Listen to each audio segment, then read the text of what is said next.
And then the lights come on and you go, what the actual is going on around me? Hello, you little tinkers. How are you doing? Are you tinkering about with stuff? Today I'm talking about how the energies are right now. And also I'm going to talk about the Antichrist. Wow. I'll tell you all about it on the other side.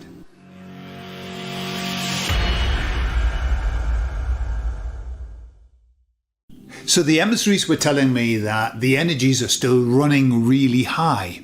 And they said the energies in this, what I feel as well, are like wild at the moment, really wild. And they said that what's happening is that the scales are falling away from people's eyes. A long time ago, they described this period of time that we're in as the revelation, where everything is being revealed.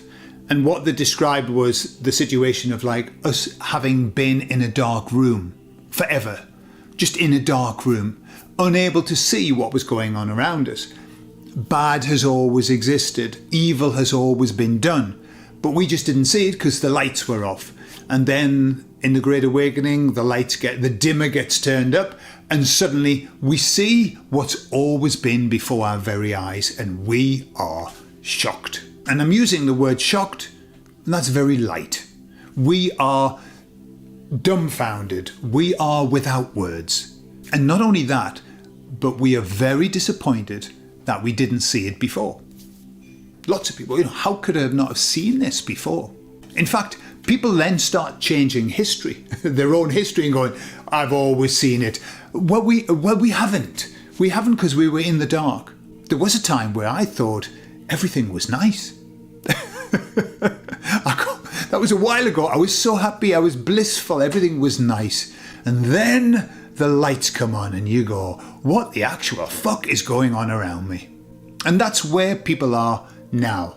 The emissaries are saying that the energies are wild. People are seeing and they don't like what they're seeing. What are people seeing right at the moment? Well, the main thing I would say is that people are seeing this mismatch, this lack of concordance between what they've been told and what is happening. People are seeing the repeat of the Saddam situation, the repeat of the Gaddafi situation, the repeat of the Syria situation. Inasmuch as we are being told they've got weapons of mass destruction. Add to that they are unaliving their own people, which seems to be a bit of a narrative that we tend to hear. So we hear these stories. We're hearing the same stories that we heard each time. And we know how that turned out in Iraq, yeah?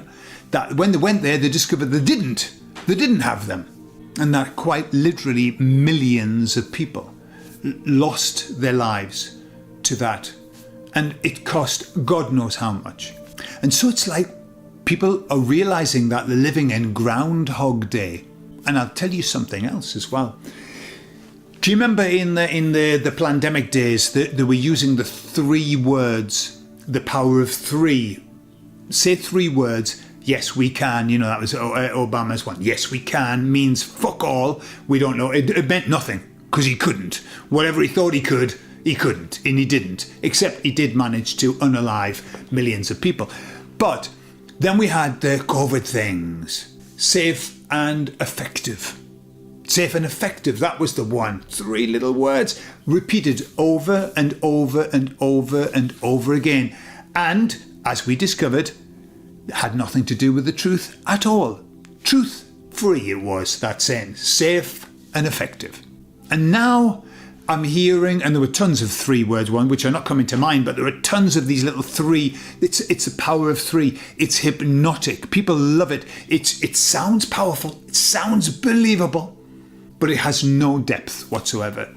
And so now we're hearing this, and it's everywhere. Short-term pain, 3 words. For long-term gain. I have heard that repeated on so many channels, and by the president too. Short-term pain, power of 3. For long-term gain, power of 3. What does that say? put up with anything.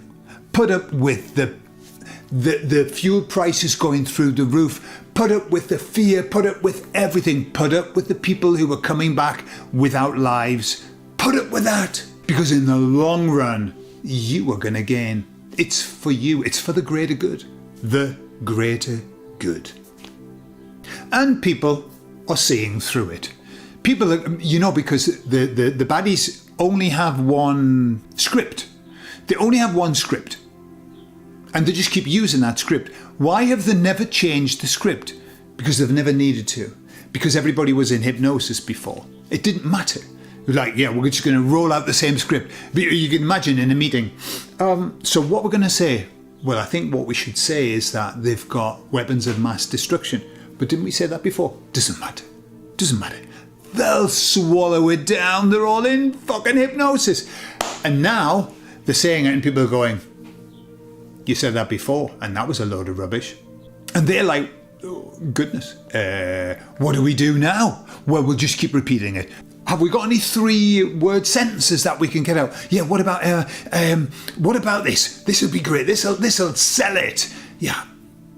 Short-term pain for long-term gain. Oh, let's have that. We'll have that on all the networks. Let's have everybody talking about that. That'll get them. And now people are going, you can fuck off with that. And what the emissary said is that just right now, they are being particularly reckless, knowing they have a short period of time. They're like a roaring lion and they're being reckless because they're trying to get something done that needed a lot longer. It came too quickly, as the actress said to the bishop. It just was over before it should have been over. They've just rolled it out too quickly.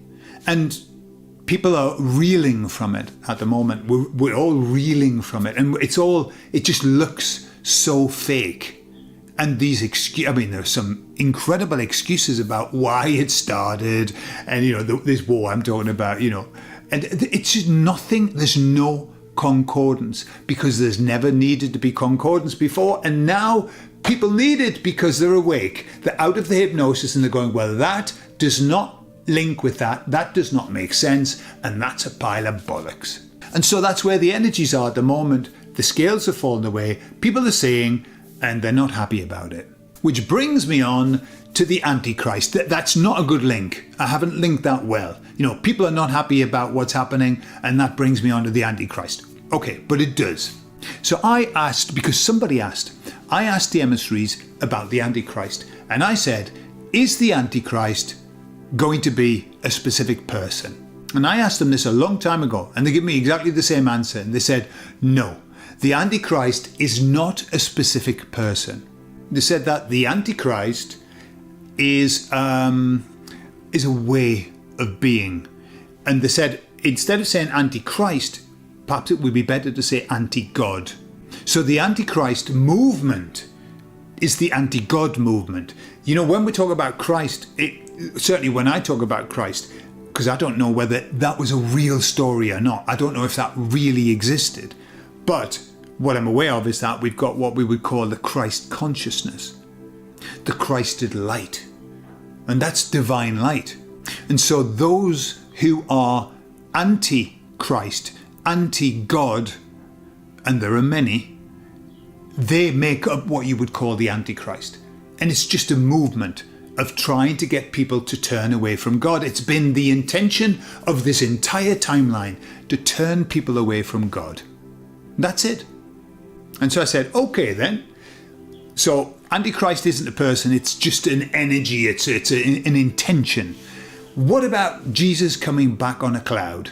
Because some people are waiting for Jesus to come back, like properly. And they said, no. They said that's a metaphor. They said it's a metaphor to describe the return of people to Christ. It's almost like Christ isn't returning, people are returning to Christ. And when I say that, I'm talking about the Christ energy. They said, and if you want it in broader terms, it's the return to God. Hey, I saw some information saying that the sale of Bibles has shot up in the UK. Loads of people are returning to church, and really it's not a return to church. it's a return to God. People are feeling the calling to return back to God, which is beautiful. And so this return, Jesus returning to us, it's to our hearts. It's us stepping back into our divinity and understanding that we are part of God. That's what this return is about. We're seeing it now. It's happening. Jesus is returning. But they did then say, with a little smirk, they said, but we tell you, if you see Jesus coming down on a cloud for real, be very concerned about that. Be suspicious and be wary. And so they said, the idea is the return of Jesus is you accepting God, Jesus, the energy into your heart once more. That's what it's all about, they said. Not the hokey cokey. I thought the hokey cokey was what it was all about. No, what it's all about is accepting Jesus and God, whatever that means to you, into your heart. You know, it's different strokes for different folks. I don't know what that means. I know what it means for me, but it's very personal. It's like, you know, I accept God. That was a big struggle for me. That was something that took me yonks to accept. And it was really thanks to the emissaries that I was able to do that.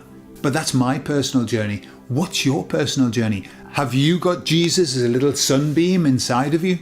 You know, have you accepted Jesus as God or whatever? Where are you on your journey? Or do you think that's all rubbish? Or do you think that really the Antichrist is going to come? And do you believe that Jesus is really going to come down on the cloud? I'd be interested to know. I don't know. I'm just telling you what the emissaries say. I have no idea. I'd be interested to know what you think. I love you all and I'll speak to you all later. Bye-bye.